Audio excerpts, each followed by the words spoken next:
Hi, my name is Lillian, and I've never believed in love at first sight. My life had been planned out for me ever since I was a kid. My parents decided everything for me, where I would study, what I should wear, and even who I'd be friends with. My family owned a chain of beauty salons, so I knew early on what I'd be doing after uni. My wedding to Adam had also been planned by them. Our parents had been friends for a long time and dreamed of being joined by marriage. Adam was handsome and funny. However, he didn't like to study, skipped lectures, and lived off his parents' money. My parents were paying for my tuition as well, but I was at least putting in effort. It probably seems weird to you that I never wanted to rebel against my parents, but I was fine with everything until I wasn't. One day, Adam invited me to a restaurant. The food looked lovely, and I liked listening to the live music there. The atmosphere was very romantic, but for some reason, I felt uncomfortable.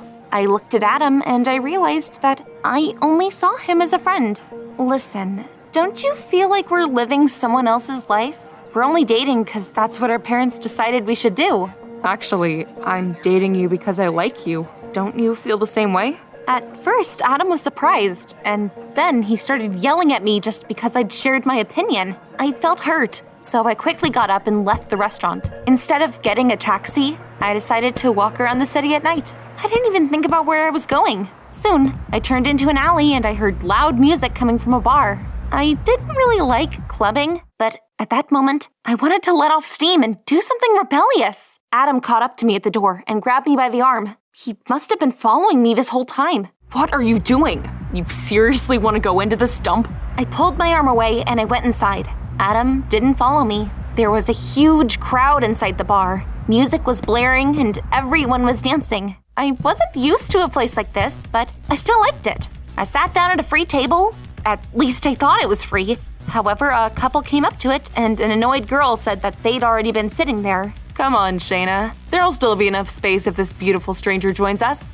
The guy's face seemed familiar to me. Where could I have seen him before? Oh, but of course! We went to the same university! However, we rarely crossed paths, and we had never talked to each other. They sat down next to me, and we got to know each other. Jay and Shayna were friends and rented a room nearby. Jay had a state-funded scholarship. He studied during the day, worked part-time in the bar in the evenings, and worked on his own project in his spare time. Unlike Adam, he counted only on himself, and I immediately felt my respect for him grow. The three of us danced and had fun. I gave it my all on the dance floor, and I felt happy and free. I didn't want it to end. When I got ready to go home, Jay volunteered to walk me there. We laughed a lot on the way. Talking to Jay was really easy. As I was lying in bed, I kept replaying our meeting in my head, and I suddenly realized that I had fallen in love. Yeah, I had fallen in love with the guy I had just met. In the morning, Adam came to me with an armful of flowers. He apologized for being rude and leaving me alone the day before. I said he was forgiven, even though I didn't really care at all. He gave me a ride to the university and was about to leave. Are you skipping again? Baby, I already have everything. Why waste time on tedious classes? After the first lecture, I went out into the courtyard and I ran into Jay. He seemed happy to see me, and we spent the whole break chatting. I told him all about my doubts, surprising even myself. I was confused and I needed advice. Was I doing what I wanted, or was I just trying to please my parents? You know, our lives are a bit similar. My parents tried to control me too. So one day, I just left them and started living the way I wanted to. I'm not saying you should leave your family, but try to listen to your inner voice a little more. And from that day on, Jay and I started spending a lot of time together. One day, I accidentally saw him arguing with some people. They were wearing black suits and sunglasses.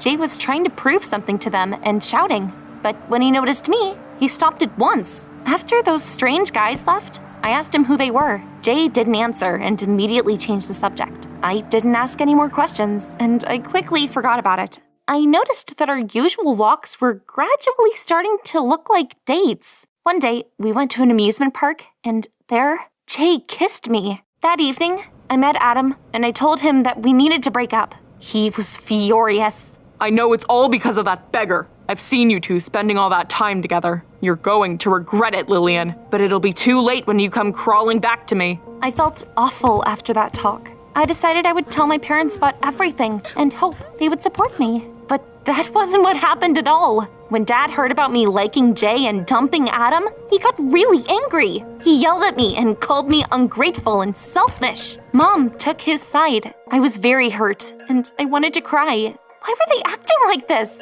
Was I not able to choose who I wanted to be with? A little later, Dad confessed something to me. It turned out that his business wasn't doing very well, and we were on the edge of bankruptcy. My parents had even had to sell the beauty salons, but they still didn't have enough money. They hoped that after Adam and I got married, his parents would help us. If you don't make up with Adam and marry him, I don't want to see you again. I spent the evening crying in my room. Then my mother came and asked me to think everything through one more time. Honey, we wish you nothing but the best. Love dies sooner or later. And what'll you be left with then? That Jay of yours doesn't have any money. The next day, I told Jay everything. He promised he would think of something, and to distract me, he suggested that we go to an aquarium. First, we looked at different fish, and then Jay gave me a certificate for diving as a gift. He spent almost all the money he'd earned at the bar on it. While swimming amongst the fish, I felt like a real mermaid. It was magical. But then, something happened that ruined everything. We were leaving the aquarium and eating ice cream when two men I'd seen before suddenly approached us. They grabbed us and pushed us into different cars. I immediately wanted to leave, but the door was locked. What do you want? Who are you? The man was silent, but I kept screaming and demanding he let me go. So he eventually spoke. Please, stay calm. You're not in any danger, and we will let you go soon. Was it just me, or did he sound a little strange? Like he had an accent. I suddenly realized something. These people must have been sent by my parents. Although, the first time I'd seen them had been before I told my parents about Jay. Soon, they finally let us go. Just dropped us off in the city center. When we could no longer see the cars, I demanded an explanation. Don't worry, your parents have nothing to do with it. I couldn't get anything else out of him. Jay fell silent, and I decided that he probably just didn't want me to get involved in his problems. The next day, Shayna was waiting for me near the university. She roughly pulled me aside and demanded that I stay away from Jay. Could you imagine? Were they kidding me? It was then that I realized Shayna probably didn't just see Jay as a friend.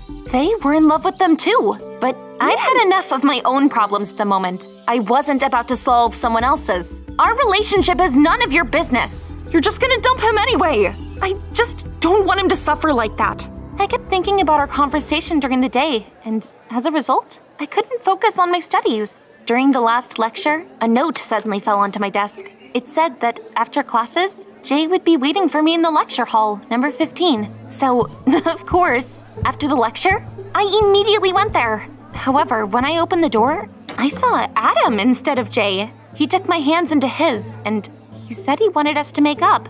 Lillian, let's forget about everything and start over. Please, give me another chance. Listen, I really don't have any issues with you, but I love Jay, and he didn't even let me finish, and suddenly kissed me. I was so confused that I didn't even push him away at first. I noticed Jay standing in the doorway, but it was too late. Shayna was peeking out from behind him, looking pleased with herself. They had set it up. Shayna and Adam had planned this and called Jay there. I tried to explain, but Jay left without hearing me out. He didn't answer the phone or come to the university the next day. I hoped he would show up soon, but time passed and he still wasn't there. He was nowhere to be found. I began to suspect that his disappearance could have something to do with those strange men.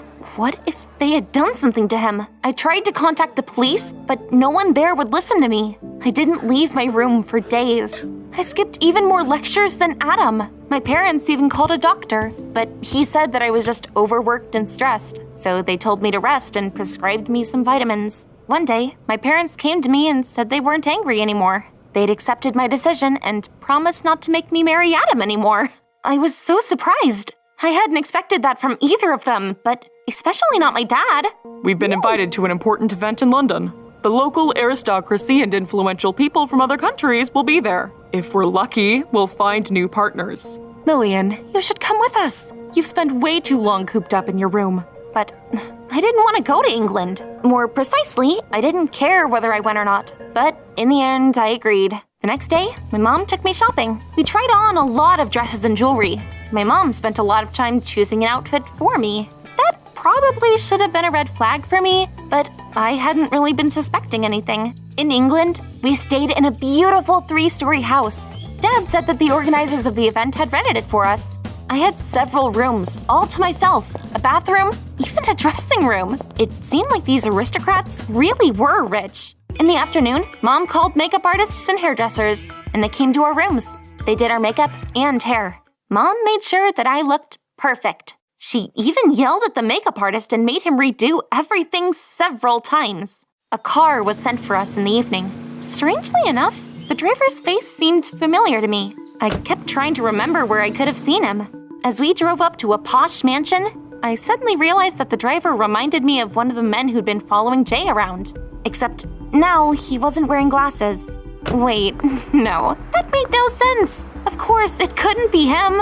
Why would he be here in London? There were a lot of guests at the event. We were immediately introduced to everyone, and I barely had time to memorize any names. But soon, I found out something interesting. It turned out that the event had been arranged in honor of James, a rich heir who'd come back home after being away for a long time. Mom took me aside and started whispering, Get to know him. He is the most eligible bachelor here. So if he likes you... I stopped listening after that. Now I knew why my parents had brought me with them, and why my mother wanted me to look perfect. Things hadn't worked out with Adam, and so they decided they'd marry me off to someone else. I was tired of it all.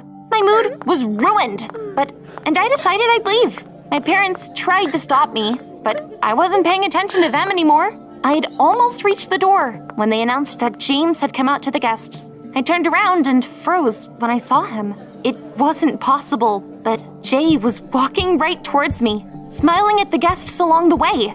Was he the rich heir? After the first shock had passed, I felt happy. But when Jay stopped in front of me, my joy turned to anger. You've been lying to me this whole time, and I was worried like an idiot that something had happened to you. I even went to the police. I felt so hurt that tears came to my eyes. I ran out into the garden and sat down on the side of the fountain. Jay ran after me and carefully sat down next to me. Lillian, I didn't lie to you. I just didn't tell you everything. Back then, at uni, I realized that you'd been framed. You were arguing with your parents because of me, and there was only one way to fix that. I went back to my family. Now I have status and wealth again. That's why your parents won't mind if we're together anymore. I had no words to describe what I was feeling. I couldn't believe it was actually happening. So, who were those people in black? They're my family's security guards. My parents sent them to convince me to come back. So I wasn't crazy. I knew I'd seen that driver before. Jay and I kissed, and I was over the moon. You should have seen my parents' faces when they found out the truth about Jay. Of course, now, they had nothing against our relationship. Jay proposed to me, and we decided to get married. But only after graduating from university. We told our parents that we would achieve everything ourselves, without their money. And Shayna apologized for conspiring with Adam. She was really sorry for what she'd done, and wished Jay and I happiness. Adam, however, was kicked out of university for skipping lectures all the time, and even his parents' money couldn't save him. I'd never believed in love at first sight, at least until it happened to me. Do you believe that love at first sight exists? Write it down in the comments below.